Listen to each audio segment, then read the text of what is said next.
महाराष्ट्रातील number 1 TV channel आवाज TV, आवाज आपल्या सर्वांचा। धुळ्यात माजी मंत्री अनिल पाटील यांनी लक्ष्मण हाके यांच्यावर टीका केली आहे। हाके कोण होता? जरांगे पाटलांच्या विरोधात बोलतोय, वक्तव्य करून उपोषण सारखं नाटक करून ओबीसीचं नाटक करून आपल्याला हाके दिसायला लागला आहे। आपली पात्रता आपण ओळखायला पाहिजे। कुठल्याही नेत्यावर आपण बोलतो आहे, आपलं म्हणणे मांडणे सर्वांना अधिकार आहे, परंतु आंदोलनामुळे आपण खूप काही मोठं झालंय असं समजायचं कारण नाही, असा टोला देखील माजी मंत्री पाटील यांनी हाकेंना लगावला आहे।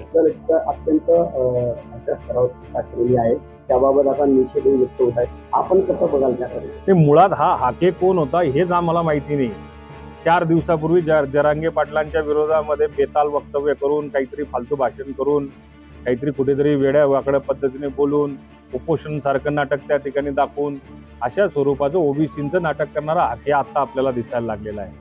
आपली पात्रता आपण ओळखली पाहिजे। कुठल्या नेत्यावरती, कुठल्या विचारावरती आपण बोलतोय, आपलं म्हणणं मांडण्याचा सगळ्यांना अधिकार आहे, आंदोलन करण्याचा सगळ्यांना अधिकार आहे, पण त्या आंदोलनामुळे आपण खूप काही मोठे झालोय असा गैरसमज करण्याचं दुसरं काही कारण नाही, त्यातला एक हाके।